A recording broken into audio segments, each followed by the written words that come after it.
మాధవ్కి గాయత్రికి పెళ్లి చేయను అంటున్న తాయారుకి షాక్ ఇచ్చిన చక్రి మహాలక్ష్మి. అసలు ఇదంతా ఎలా జరిగిందనేది వీడియోని స్కిప్ చేయకుండా చివరి వరకు చూడండి. పదరిల్లు రేపటి ఎపిసోడ్స్లో ఏం జరగబోతుందో ముందుగా తెలుసుకోవాలి అనుకుంటే వీడియోని లైక్ చేసి ఛానల్ని సబ్స్క్రైబ్ చేసుకుని పక్కనే ఉన్న బెల్ సింబల్లో ఆల్ పై క్లిక్ చేయండి. చక్రి మహాలక్ష్మి జోడి కనుక మీకు నచ్చినట్లయితే వెంటనే కామెంట్లో ఎస్ అని టైప్ చేయండి. మొత్తం మీద చూసుకున్నట్లయితే కనుక ఇంకా మహాలక్ష్మి నారాయణ మీద చాలా కేరింగ్ తీసుకుంటుంది. ఎందుకంటే నారాయణకి దెబ్బ తగలడానికి కారణం మహాలక్ష్మి కదా. ప్రతి 6 గంటలకు ఒకసారి టాబ్లెట్ వేసుకోవాలి అని చెప్పడంతో ప్రతి క్షణం నిద్ర లేచి, అంటే అలారం పెట్టుకుని మరీ నిద్ర లేచి తను మెలకువగా ఉండి ఎప్పటికప్పుడు కేరింగ్ తీసుకుంటూ చాలా కేరింగ్గానే ఉంటుంది నారాయణ మీద. నారాయణ తిట్టుకుంటున్నా కానీ నారాయణని గసురుకుంటూ అలా కాదు ఇలా కాదు అంటూ గసురుతూనే మొత్తానికైతే ట్యాబ్లెట్లు వేస్తుంది. ఒకసారి మళ్ళీ రెండోసారి ట్యాబ్లెట్లు వేసే సమయానికి అక్కడికి గాయత్రి వస్తుంది. గాయత్రి వచ్చి, బావా నెక్స్ట్ ముహూర్తానికే పెళ్లి చేసేస్తారంట. నువ్వు మనసులో ఉండగా నేను మరొకరితో ఎలా సంతోషంగా ఉండగలను బాబా? నువ్వే నా జీవితం అని బ్రతుకుతున్నాను. నువ్వు లేకపోతే నేను ఏమైపోవాలి? నా జీవితం ఏమైపోవాలి? ఎన్ని రోజులు నువ్వు నాకు సొంతమవుతావు అని ఏదో చిన్న ఆశ ఉండేది. ఇప్పుడు ఆ ఆశ కూడా లేదు. ఏదో రకంగా మనిద్దరం పెళ్లి చేసుకుందాం బావా. నువ్వు మనసులో ఉండగా నేను మరొకరిని పెళ్లి చేసుకుని సంతోషంగా ఉండలేను. నాకు నువ్వే జీవితం అంటూ ఇంకా గాయత్రి మాట్లాడిన మాటలు అన్నీ కూడా చాటుగా ఉండి మహాలక్ష్మి వింటుంది. చాలా బాధపడుతుంది. ఇంకా ఇటు మాధవ్ అయితే నన్ను మర్చిపోవడమే మంచిది. నా తమ్ముళ్ళు ఏం తప్పు చేశారు? నేను నా ఇష్టం గురించి ఆలోచిస్తే నా తమ్ముళ్ళు భవిష్యత్తు నాశనం అయిపోతుంది. నా తమ్ముళ్ళు గురించి కూడా నేను ఆలోచించాలి. వాళ్ళ భవిష్యత్తును నాశనం చేసే హక్కు అధికారం నాకు లేదు. నా ఇష్టాల్ని గౌరవించడం ఎప్పుడో మానేశాను అంటూ ఇంకా మాధవ్ తనని మర్చిపోమని చెప్పడంతో అక్కడి నుంచి ఏడ్చుకుంటూ వెళ్ళిపోతుంది. మాధవ్ కూడా వెళ్ళిపోతాడు. ఇంకా వాళ్ళిద్దరినీ చూసిన మహాలక్ష్మికి నిద్ర పట్టదు. ఏదొకటి చెయ్యాలి. పెద్దిని గాయత్రిని కలపాల్సిన బాధ్యత నాకు ఎంతైనా ఉంది అని మరుసటి రోజు ఉదయాన్నే అందరూ టిఫిన్లు చేస్తూ ఉంటే వాళ్ళకి 4 అక్షింతలు వేస్తుంది. నేను వెళ్ళలా గబ్బూస్ అనుకుంటున్నారా? స్నానం చేయకుండా టిఫిన్ చేయడానికి? మీరంతా టిఫిన్ చేసి ఇక్కడే ఉండండి, నేను మీతో మాట్లాడే పనుంది అని మహాలక్ష్మి అక్కడి నుంచి వెళ్ళిపోయి స్నానం చేసి టిఫిన్ చేయడానికి వస్తుంది.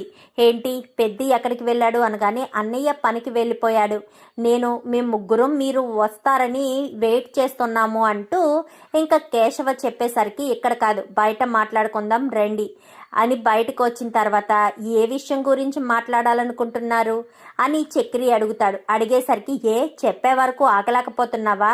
పెళ్లి గురించి ఆలోచిస్తున్నాను. పెద్ది గాయత్రి ఇద్దరు ప్రేమించుకున్నారు. పెద్ది గాయత్రిని పెళ్లి చేసుకోవాలని ఎన్నో ఆశలు పెంచుకున్నాడు. కానీ గాయత్రి ధైర్యం చేయలేకపోతుంది. మనమే ఏదొకటి చేసి పెద్దిని గాయత్రిని కలపాల్సిన బాధ్యత ఉంది. పెద్ది సంతోషమే మనకు ముఖ్యం కదా. పెద్ది సంతోషంగా ఉంటేనే కదా మనం ఎంతో హ్యాపీగా ఉంటాము. పెద్ది సంతోషాన్ని మనమే పెద్దికి అందజేయాలి అని చెప్పి ఇంకా మహాలక్ష్మి కన్నా కేశవ చక్రితో మాట్లాడుతుంది. ఇప్పుడు ఏం చేద్దామంటారు? అదే ఏం చేద్దామంటారు అని నేను మిమ్మల్ని అడుగుతుంటే మీరు నన్ను అడుగుతారేంటి అంటూ మహాలక్ష్మి వాయిస్ రేస్ చేసి మాట్లాడేసరికి ఇంకా ముగ్గురు సైలెంట్ అయిపోతారు. ఏంటి ఎవరు మాట్లాడరు? మౌనవ్రతం చేస్తున్నారా? సైలెంట్గా ఉంటారా అంటూ ఇంకా మహాలక్ష్మి మళ్ళీ విరుచుకు పడేసరికి, ఏం చేద్దామో మీరే చెప్పండి అని నా కేశవ్ కాస్త మాట్లాడతాడు. అందుకే మనం నలుగురం కలిసి వాళ్ళ ఇంటికి గాయత్రికి పెద్దికి పెళ్లి చేయమని అడుగుదాము, మనం తాంబూలాలు తీసుకుని వెళ్దాము అని ఇంకా మహాలక్ష్మి చెప్పిన సలహాకి మనం వెళ్ళగానే వాళ్ళు గాయత్రికి మా అన్నయ్యకి పెళ్లి చేసేస్తారనుకుంటున్నారా? చెయ్యరు, ఎట్టి పరిస్థితుల్లోనూ చెయ్యరు అని కేశవ్ అనగానే, మనం మామూలుగా ఎందుకు వెళ్తాము? పోలీసును తీసుకునే వెళ్తాము. అప్పుడు పోలీసును చూసైనా సరే గాయత్రి ధైర్యం తెచ్చుకుని పెద్దిని ఇష్టపడుతున్నానని చెప్తుందేమో కదా అని అనగానే, ముందే మనం పోలీసులు తీసుకువెళ్ళకూడదు, ముందు మనం వెళ్ళాలి, తర్వాత పోలీసులను తీసుకెళ్తే బాగుంటుంది వదిన అని కేశవ చెప్తాడు. ఎస్ కరెక్ట్, ముందు మనం వెళ్దాం పదండి, వెళ్ళి రెడీ అయ్యండి, గబ్బూస్లా గత్తర బట్టలు వేసుకోకుండా కొంచెం ట్రెడిషనల్గా రెడీ అయ్యండి, వెళ్ళండి ఇక్కడి నుంచి అంటూ గట్టిగా చెప్పడంతో ఇంకా అక్కడి నుంచి కాస్త వాళ్ళు వెళ్ళిపోతారు. వెళ్ళిపోయి ముగ్గురు కూడా రెడీ అయి వస్తారు. ముగ్గురు రెడీ అయి వచ్చేసరికి, ఏంటి రెడీ అయ్యారా అనగానే, రెడీ అయ్యాము అనగానే, సరే పదండి వెళ్దాము అని ఇంకా తాంబూలం పళ్ళెం తీసుకుని బయలుదేరుతుంది. ఓహో, ఎవరి గురించైనా పెళ్లి కూతురు గురించి మాట్లాడడానికి ఇలా తాంబూలం తీసుకువెళ్ళాలా అనగానే, మరి తాంబూలం తీసుకువెళ్ళకపోతే మంచింగు తీసుకుని వెళ్తారా ఏంటి? అయినా మీ ఇంట్లో ఆడవాళ్ళు లేరు కదా, మీకు ఇవేమీ తెలియదులే. అవును వదిన, మాకెలా తెలుస్తుంది అని ఇద్దరు కూడా మాట్లాడతారు. సరే సరే పదండి పదండి, ఒక్క నిమిషం ఉండండి, నేను ఎదురొచ్చి లోపలికి వెళ్తాను, అప్పుడు మీ వెనకాల వస్తాను సరేనా అనగానే, సరే అని ఇంకా లోపలికి వీళ్ళకి ఎదురొచ్చి లోపలికి వెళ్ళి లోపల నుంచి తాంబూలం పళ్ళెం తీసుకుని బయటికి వస్తుంది. పదండి వెళ్దామని ఇంకా నలుగురు కూడా నడుచుకుంటూ అంటే కారు వేసుకుని బయలుదేరతారు. అక్కడికి వచ్చాక కారు అక్కడ పెట్టి నలుగురు కూడా లోపలికి వస్తారు. లోపలికి వచ్చేసరికి, ఏంటి నలుగురు కట్టుకుని వచ్చారు, పైగా తాంబూలాలు తీసుకుని వచ్చారేంటి? ఇక్కడికి ఏదైనా పని మీద వచ్చారా లేక చందాల కోసం వచ్చారా? ఏం మాట్లాడుతున్నారు? తాంబూలాలు తీసుకుని చందాలకు వస్తారా? గాయత్రికి పెద్దికి పెళ్లి చేయమని అడగడానికి వచ్చాము అనగానే, నీకేం హక్కు అధికారం ఉందని నా ఇంటికి పెళ్లి చేయమని అడగడానికి వచ్చారు అని తాయారు కాస్త మహాలక్ష్మితో పోటాపోటీగా మాట్లాడడానికి సిద్ధపడుతుంది. అధికారమే ఉండనవసరం లేదు, మంచి మనసు ఉన్నా చాలు, వాళ్ళిద్దరికీ పెళ్లి చేస్తే మీ అమ్మాయి సంతోషంగా ఉంటుంది. మీ పంతాలకు పట్టింపులకు పోయి తనకిష్టం లేని పెళ్లి చేస్తే జీవితాంతం తను బాధపడుతుందో లేక పెళ్లి చేసుకున్న వ్యక్తితో అడ్జస్ట్ కాలేక, ప్రేమించిన వ్యక్తిని మర్చిపోలేక తనలో తని సతమతమవుతూ ప్రాణాలు తీసుకుంటుందో. మీకు ఒక్కగానొక్క అమ్మాయి, ఆ అమ్మాయి సంతోషాన్ని మీరు ఆలోచించాలి కానీ తన ఇష్టాలతో మీకు ఎలాంటి సంబంధం లేకుండా ఇష్టం వచ్చినట్టు నిర్ణయాలు తీసుకోవడం చాలా తప్పు, అది చాలా పాపం కూడా. అది మీరు అర్థం చేసుకోకుండా ఎందుకు ఈ రకంగా చేస్తున్నారు అంటూ మాట్లాడేసరికి, మేమేం చేశాము, మా ఇష్టపూర్వకంగా కాదు, తనకిష్టమయ్యే పెళ్లి చేస్తున్నాము అని ఇంకా తయారు చెప్తుంది. ఏంటి, మా గాయత్రికి మీరు చూసిన అబ్బాయిని పెళ్లి చేసుకోవడం ఇష్టమా అని మీకు ఎవరు చెప్పారు? మీ ఇద్దరు మీరు అనేసుకుంటే సరిపోతుందా? గాయత్రి చెప్పిందా? గాయత్రికి ఆ పెళ్లి కొడుకుని చేసుకోవడం ఇష్టమే అని చెప్పిందా? చెప్పదు, ఎట్టి పరిస్థితుల్లోనూ చెప్పదు. ఎందుకంటే గాయత్రికి మీరు చూసిన పెళ్లి సంబంధం చేసుకోవడం ఇష్టం లేదు. కేవలం తను పెద్దిని ఇష్టపడింది కాబట్టి పెద్దిని పెళ్లి చేసుకోవడానికే తను సిద్ధపడుతుంది. అది మీరు అర్థం చేసుకోకుండా ఎంతసేపు వాళ్ళని విడదీసి మీ కూతురికి ఇష్టం లేని పెళ్లి చెయ్యాలని మీరెందుకు అనుకుంటున్నారు? అది చాలా తప్పు. అది మీకు ఇప్పుడు అర్థం కావట్లేదు. రేపన్నా రోజున గాయత్రికి ఏదైనా జరిగితే తర్వాత మీరు నెత్తి నోరు బాదుకున్నా ఎలాంటి ఉపయోగం లేదు. ఒక ఆడపిల్ల చేసుకోబోయే భర్త మీద ఎన్నో ఆశలు పెంచుకుంటుంది. అలాంటి ఆశలు పెంచుకున్న పెద్దినిచ్చి పెళ్లి చేస్తే తన జీవితం బాగుంటుంది. లేదు, కాదు, కూడదు అని మీకు నచ్చిన వ్యక్తితో పెళ్లి చేస్తే చాలా బాధపడాల్సిన పరిస్థితి ఏర్పడుతుంది. అది గుర్తుపెట్టుకోండి అంటూ ఇంకా చెప్పడంతో, సరే అని ఇంకా, ఎల్లవమ్మ వెళ్ళు, నువ్వు మాకు నీతులు చెప్పే మనిషివా? వెళ్తావా వెళ్ళవా ఇక్కడి నుంచి? పోలీస్ కంప్లైంట్ ఇవ్వమంటావా? మీకు అంత శ్రమ ఎందుకు? పోలీసులనే మేము ఇక్కడికి పిలిపించాము. పెద్దికి గాయత్రికి పెళ్లి చెయ్యకపోతే పోలీసుల్ని తీసుకొద్దాము అన్న ఉద్దేశంతోనే పిలిపించాము.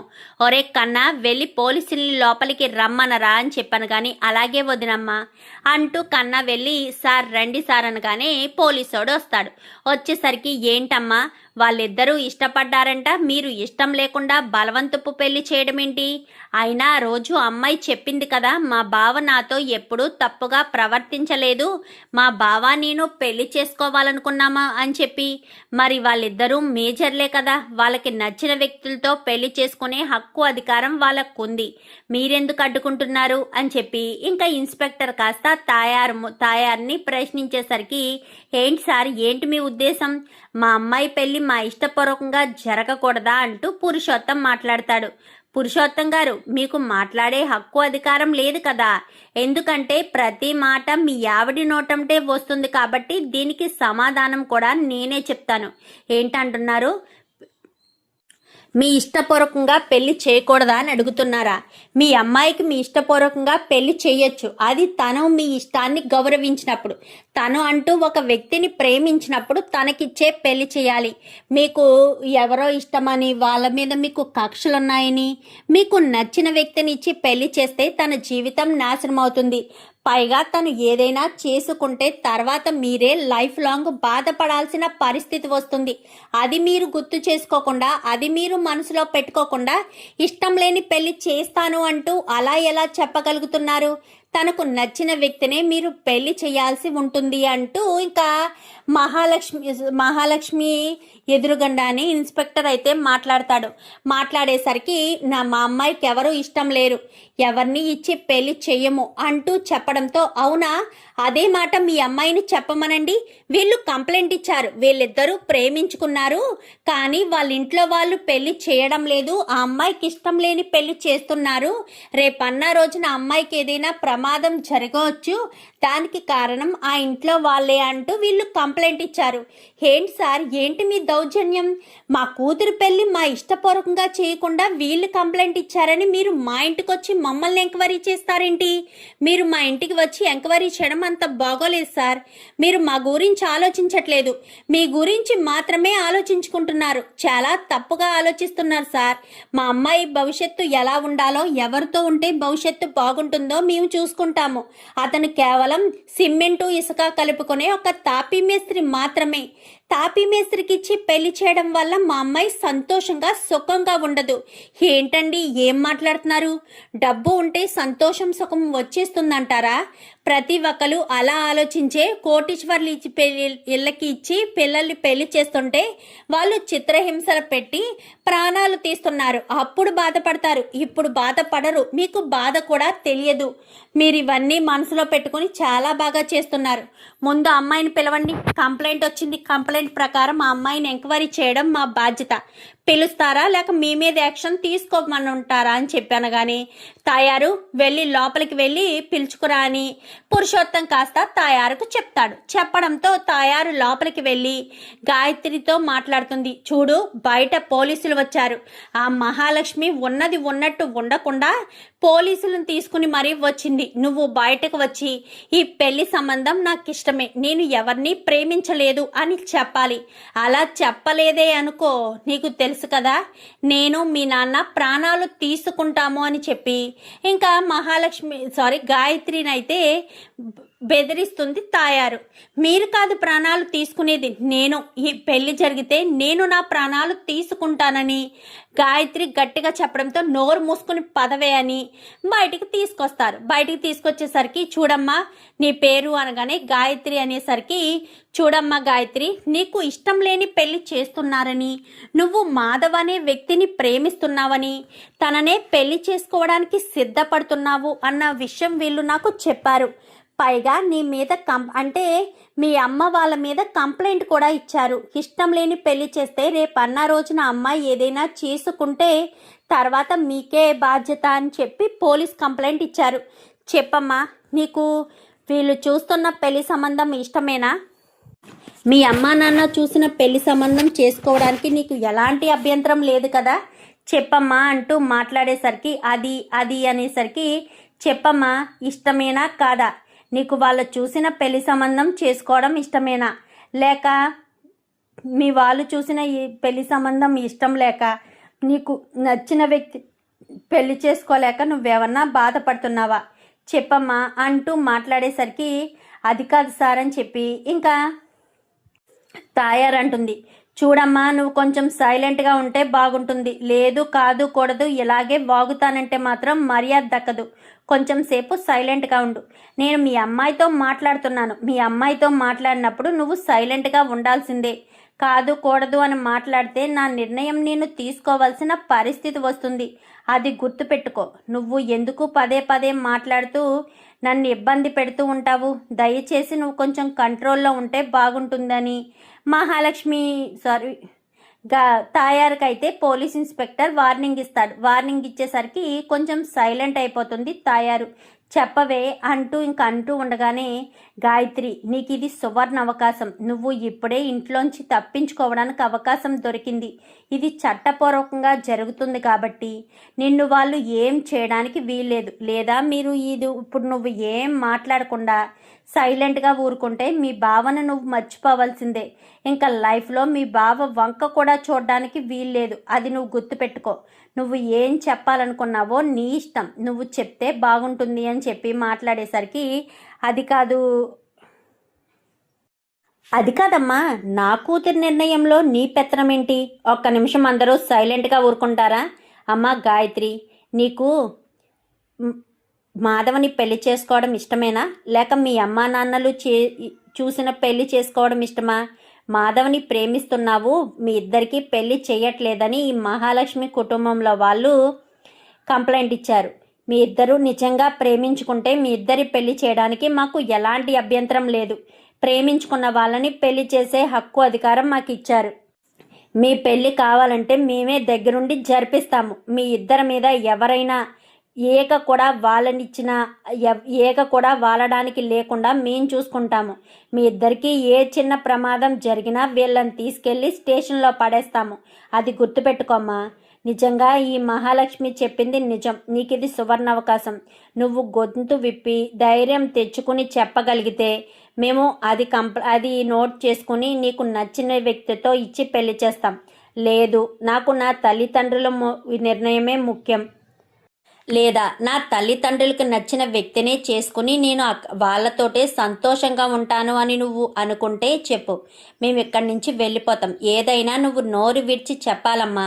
నీ ద్వారా వేరే వాళ్ళు మాట్లాడితే మాత్రం నేను ఊరుకోను. నువ్వే నాకు సమాధానం చెప్పాలి అంటూ ఇన్స్పెక్టర్ అడిగేసరికి, అది అయినా అమ్మాయి ఏం చెప్తుందండి, తను చిన్నపిల్ల అని చెప్పి ఇంకా పక్కనున్న పురుషోత్తం చెప్తాడు. చిన్నపిల్ల? ఎవరు చిన్నపిల్ల? మీ అమ్మాయి చిన్నపిల్ల ఏం కాదు. తను ఒక మేజర్. తన నిర్ణయం తను సొంతంగా తీసుకునే హక్కు అధికారం ఉంది. పెళ్లి విషయంలో ఎవరి నిర్ణయాలు వాళ్ళవే. మీరు ఇష్టం లేకుండా బలవంతంగా పెళ్లి చేస్తే మీకున్నది ఒకే కూతురు అనుకుంటా. తను చేసుకోరాంది అంటే మీ కుటుంబంలో జరగరాంది ఏదైనా జరిగితే తర్వాత జీవితాంతం మీరు బాధపడుతూ ఉంటారు. ఎందుకు పంతాలకు పట్టింపులకి పోయి కూతురు జీవితాన్ని నాశనం చేసుకుంటారు? తను మీ మేనల్లుడేనంట కదా. ఏ తాపి పని చేసేవాడు మనిషి కాదా? అది మాత్రం పని కాదా? కష్టపడి పనిచేసేవాడు ఎవడైనా సరే భార్యని పోషించుకుంటాడు. భార్యని పోషించుకోలేని దీన స్థితిలో అంటే ఎవరూ ఉండరు. అది మీరు అర్థం చేసుకోండి. మీ కూతురి బంగారు భవిష్యత్తుని నాశనం చేయకండి. డబ్బు మాత్రం ఒకటి ఉంటే సరిపోదు. డబ్బుతో పాటు సంతోషాలు కూడా ఉండాలి.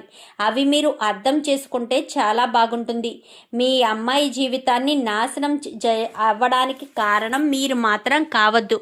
అది మాత్రం గుర్తుపెట్టుకోండి అంటూ ఇంకా మాట్లాడేసరికి, ఏంటి సార్ మీరు మమ్మల్ని బెదిరిస్తున్నారు? మీరు చెప్పినట్టు మేము చెయ్యాలా? మీరు మాట్లాడొద్దు అని చెప్పాను కదా, ఒక్కసారి చెప్తే అర్థం కదా? చెప్పమ్మా గాయత్రి, నీ నిర్ణయం మీద ఆధారపడి ఉంది. చెప్తావా వెళ్ళిపోమంటావా అంటూ మాట్లాడేసరికి, చెప్తాను సార్, చెప్తాను అంటూ ఇంకా గాయత్రి నోరు విప్పుతుంది. నాకు చిన్నప్పటి నుంచి మా బావ అంటే చాలా ఇష్టం. మా బావనే నేను పెళ్లి చేసుకోవాలనుకున్నాను. మా బావతోటే నా జీవితం పంచుకోవాలని అనుకున్నాను. కానీ మా అమ్మ నాన్న నాకు ఇష్టం లేని పెళ్లి చేస్తున్నారు. ఆ వ్యక్తిని చేసుకోవడం నాకు అస్సలు ఇష్టం లేదు. అయినా నా మనసు నిండా మా బావుంటే నేను వేరే వ్యక్తిని పెళ్లి చేసుకుని ఎలా సంతోషంగా ఉండగలను సార్? అమ్మా నాన్నలకు చెప్తుంటే వాళ్ళకి అర్థం కావట్లేదు.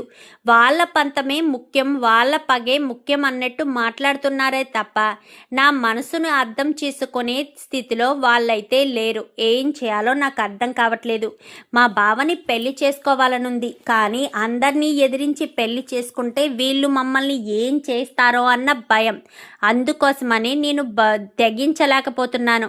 మీలాంటి వాళ్ళు నాకు సపోర్ట్గా ఉంటే నేను ఇప్పుడు నిజం చెప్పినట్టే ఎక్కడికి వెళ్ళినా ఇదే నిజం చెప్తాను.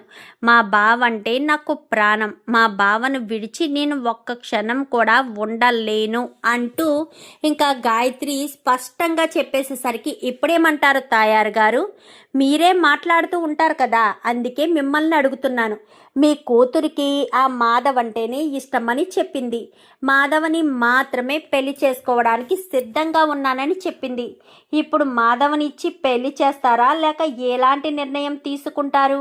మీరు ఎలాంటి నిర్ణయం తీసుకున్నా మీ కూతురు ప్రాణానికి ఏదైనా ప్రమాదం జరిగితే, తనకి ఏదైనా జరగరాంది జరిగితే జీవితాంతకాలం మీరిద్దరూ జైల్లో ఉంటారు. తర్వాత మీ ఇష్టం. అమ్మ గాయత్రి, నీకు అలాగే మాధవ్కి పెళ్లి చేస్తాము. నీకు అభ్యంతరం లేకపోతే మాతో పాటు వచ్చేసేయ్ అంటూ ఇంకా ఇన్స్పెక్టర్ చెప్పేసేసరికి గాయత్రి ఇలా 2 అడుగు తీసి అడుగేద్దాం అనుకునే లోపు, ఆగు గాయత్రి, తక్షణమే నువ్వు మాధవ్ కావాలని వెళ్ళిపోతున్నావు. మాతో ఒక్క మాట కూడా చెప్పలేదు. చెప్పినా మీరు నన్ను క్షమించరు అని నాకు తెలుసు నాన్న అంటూ ఇంకా గాయత్రి అనగానే, ఓహో, మేము క్షమించము అని చెప్పి నువ్వే ఫిక్స్ అయిపోయి మీరిద్దరూ పెళ్లి చేసుకుని వచ్చేస్తారు. మేము నీ మీద ఎన్నో ఆశలు పెంచుకున్నాము. నా కూతురు భవిష్యత్తు ఎలా ఉండాలి, అలా ఉండాలని రూపాయి కూడగట్టి, నోరు కట్టుకుని మరీ కూడగట్టి నీ భవిష్యత్తుని బాగుండాలని మేము ఆలోచిస్తుంటే నువ్వు పోయి ఒక తాపీ మేస్త్రిని పెళ్లి చేసుకోవడానికి సిగ్గనిపించట్లేదా అని చెప్పి ఇంకా పురుషోత్తం తాయారు ఇద్దరు కూడా గాయత్రి మీద విరుచుకుపడతారు. చూడండి తాయారు గారు, మీరు మా ముందు మీ అమ్మాయిని బెదిరిస్తున్నారు అన్న విషయం మర్చిపోతున్నారు. మా ముందు మీ అమ్మాయిని బెదిరించడం వల్ల మేము ఊరుకుంటామనుకుంటున్నామా? ఊరుకోము, అస్సలు ఊరుకునేదే లేదు. మీరు ఒళ్ళు దగ్గర పెట్టుకుని సైలెంట్గా ఉంటేనే బాగుంటుంది. లేదు, కాదు, కూడదు అంటూ మీకు నచ్చినట్టు చేయాలి, నచ్చినట్టు ఉండాలి అంటూ మీ అమ్మాయికి ఇష్టం లేని పెళ్లి చేయాలి అని మీరు మాత్రం నిర్ణయం తీసుకుంటే మేము ఏం చేయడానికైనా వెనకాడని స్థితిలో ఉంటాము అని చెప్పాము. అమ్మ గాయత్రి, పద, మహాలక్ష్మి గాయత్రిని తీసుకుని రా అని చెప్పి అనగానే, రా గాయత్రి అనేసరికి చెయ్యి అడ్డు పెడుతుంది. చెయ్యి తీస్తారా, అరెస్ట్ చేసి జైల్లో పెట్టమంటారా అంటూ ఒకే మాట మాట్లాడతాడు కానిస్టేబుల్. అసలు ఏం తల్లివమ్మ నువ్వు? కూతురు భవిష్యత్తు బాగుండాలి, ఇష్టమైన వ్యక్తిని పెళ్లి చేసుకోవాలి అనుకోవాలి. పైగా ఆ వ్యక్తి కూడా మంచివాడే కదా. నేను అతని గురించి ఎంక్వైరీ చేశాను. అతను చాలా మంచివాడు. అలాంటి వ్యక్తి మీ కూతురికి భర్తగా దొరకడం వల్ల చాలా అదృష్టవంతురాలనే చెప్పచ్చు. అది మీకు అర్థం కావట్లేదు. అమ్మ గాయత్రి, నువ్వు తీసుకున్న నిర్ణయంలో ఏ తప్పు లేదు. నువ్వు మంచి నిర్ణయం తీసుకున్నావు కాబట్టి నువ్వు అక్కడి నుంచి బయటికి రామ్మా అనగానే ఇంకా వాళ్ళమ్మ చేతిని కిందకి కొట్టి మరీ గాయత్రి 2 అడుగులు ముందుకేసుకుని మహాలక్ష్మి దగ్గరకు వచ్చి నిలబడుతుంది. అమ్మ మహాలక్ష్మి, గాయత్రిని తీసుకునిరా. మీరు వెళ్ళి మీ అన్నయ్యని రెడీ చేసి పోలీస్ స్టేషన్కి తీసుకురండి. ఇక్కడ ఈ అమ్మాయిని రెడీ చేసి మేము పోలీస్ స్టేషన్లో రెడీగా ఉంటాం అనగాని, వీళ్ళ పెళ్ళి గుడిలో చేద్దాము అండి అని చెప్పి మహాలక్ష్మి అంటుంది. సరేనమ్మ మహాలక్ష్మి, మీ ఇష్ట ప్రకారమే గుడిలోనే ఏర్పాటు చేద్దామని ఇంకా గుడిలో కానిస్టేబుల్కి పిలిపించి మొత్తం అక్కడికి వెళ్ళి గుడిలో అన్ని ఏర్పాట్లు చేస్తారు. ఇంకా పెద్ది దగ్గరికి వెళ్ళి, నువ్వు రా అన్నయ్య అనగాని, ఏమైందిరా, ముందు నువ్వు రా, నీకు గాయత్రికి పెళ్ళి అనేసరికి ఒక్కసారిగా షాక్ అయిపోతాడు. ఏంట్రా, మీకేమన్నా పిచ్చా ఏంటి? మా ఇద్దరికి పెళ్ళేంటి? పెళ్ళి ఎలా చేస్తారు, ఏ రకంగా చేస్తారు అని పెద్ది సీరియస్ అయ్యేసరికి, మేమంతా మాట్లాడాము. పోలీసుల సమక్షంలోనే మీకు గుడిలో పెళ్ళి. మహాలక్ష్మి గాయత్రి దగ్గర ఉండి రెడీ చేస్తుంది. నిన్ను రెడీ చేసి తీసుకురమ్మని పంపించింది. నువ్వు క్షణం ఆలస్యం చేయకుండా వస్తే మహాలక్ష్మి హ్యాపీగా ఫీల్ అవుతుంది అన్నయ్య. దయచేసి బయలుదేరండి అని చెప్పాను. కానీ సరే అని ఇంకా పెద్ది బయలుదేరతాడు. ఇంకిక్కడ గాయత్రి ఎదురు చూస్తూ ఉంటుంది. మహాలక్ష్మి గాయత్రికి పెద్దికి పెళ్లి జరగబోతుంది అని చాలా సంతోషపడుతుంది. మరి వీళ్ళిద్దరి పెళ్లి జరుగుతుందా లేక మళ్ళీ ఏదైనా ఆటంకం వస్తుందా చూద్దాం. మరి రాబోయే ఎపిసోడ్స్లో ఏం జరగబోతుందో వీడియో నచ్చితే లైక్ చేసి ఛానల్ని సబ్స్క్రైబ్ చేసుకుని పక్కనే ఉన్న బెల్ సింబల్లో ఆల్ పై క్లిక్ చేయండి. Thank you for watching.